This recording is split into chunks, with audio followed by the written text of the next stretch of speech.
मालती का पति चंदन शराबी था। एक दिन वो अपनी पत्नी मालती को घर से निकाल देता है और दूसरी शादी कर लेता है। आंधी तूफान बारिश में मालती अपनी दो छोटी बच्चियों परी और खुशी को लेकर सड़क पर बेसहारा चलती रहती है और अचानक बेहोश हो जाती है। माँ, क्या हुआ माँ? आंखें खोलो। दीदी, माँ को क्या हो गया? देखो ना, माँ कुछ बोल ही नहीं रही। खुशी, तुम माँ के पास ही रुक, मैं किसी को मदद के लिए बुला कर लाती हूँ। परी आसपास के सभी घरों के दरवाजे बजाने लगती है। आंटी जी, मेरी मदद करो ना, मेरी माँ बेहोश हो गई है और वो कुछ भी नहीं बोल रही है। चल जा यहाँ से, पता नहीं कहाँ से आ जाती है उठकर।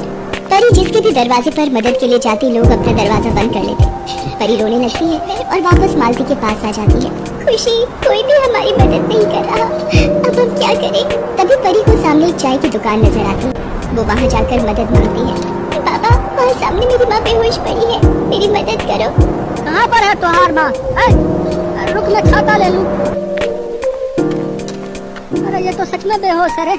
अरे सुखिया, अरे तनिक जल्दी आ, यहाँ ये औरत बेहोश पड़ी है। अजी आती हूँ।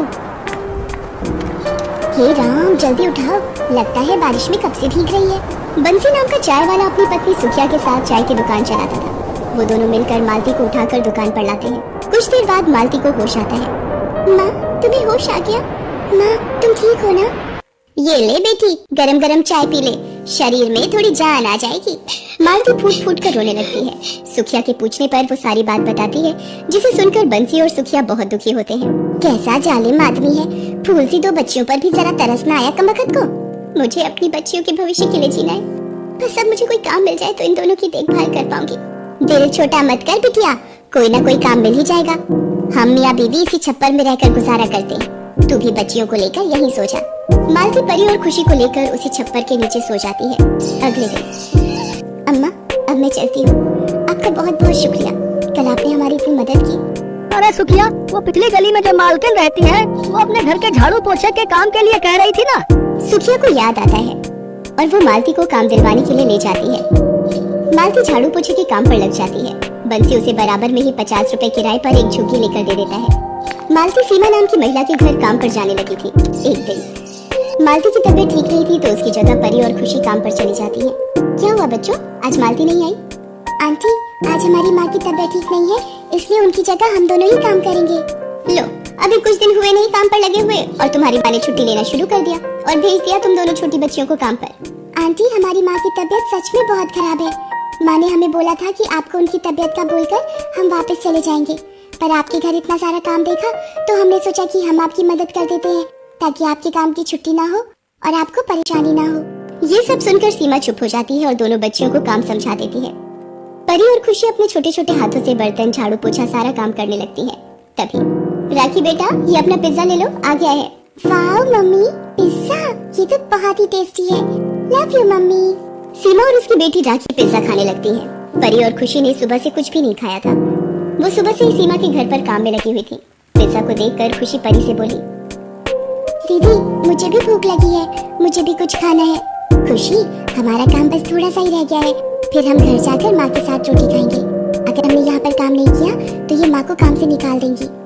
परी और खुशी सीमा के घर का सारा काम करके भूखी प्यासी वापस आ जाती है। मालती को जब पता चलता है कि परी और खुशी ने कुछ भी नहीं खाया और वो सारा काम करके लौटी है, तो अपने गरीब बच्चों की भूख का दर्द उनके चेहरे पर देखकर मालती खूब रोती है। थोड़ा बहुत आटा रखा होता है, मालती उसकी रोटी बनाकर परी और खुशी को खिलाती है।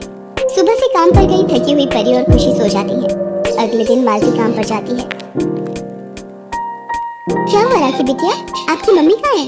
मालती आंटी, मम्मी बाथरूम में गिर गई थी, अब उठ भी नहीं पा रही है और पापा भी घर पर नहीं है। आंटी देखो ना, मम्मी को क्या हो गया। मालती सीमा को बिस्तर पर लेटाती है और पड़ोस में ही एक डॉक्टर का क्लिनिक था, उन्हें बुलाकर लाती है। अचानक गिरकर ठोकर से इनकी गर्दन में खिंचाव आया है, टोटल बेड रेस्ट करना होगा सीमा जी को। राखी रो रही थी। मालती उसे चुप कराती है और डॉक्टर की बताई दवाइयाँ सीमा को खिलाती है। राखी ये सब देखकर घबरा गई थी, इसलिए मालती परी और खुशी को राखी का ध्यान रखने के लिए बुला लेती है। सीमा के पति अनिल का फोन आता है। सीमा, मैं परसों की फ्लाइट से वापस आ जाऊंगा, तब तक तुम मालती को ही अपने पास रोक लो। 2-3 दिन तक मालती सीमा का बहुत ध्यान रखती है। परी और खुशी भी राखी के साथ खेलती रहती थी। अनिल भी वापस आ जाता है। अब मालती सुबह से शाम तक सीमा की देखभाल करती थी। धीरे धीरे सीमा ठीक हो जाती है। एक दिन, राखी बेटा, ये तुम्हारे लिए पिज्जा और बर्गर लेकर आया हूँ, आ जाओ जल्दी से खा लो। आज इतने दिनों के बाद मैं ये पिज्जा और बर्गर खाऊंगी। मम्मी की तबीयत खराब थी तब से नहीं खाया। राखी पिज्जा खाने लगती है। सीमा को वो दिन याद आ जाता है जब एक बार परी और खुशी काम पर आए थे। तब उसने पिज्जा मंगवाया था और उन दोनों बच्चियों को भूखा ही घर भेज दिया था। आज उसे अपनी गलती का एहसास हो रहा था। उसे गरीब बच्चों की भूख को उस दिन पहचानना चाहिए था।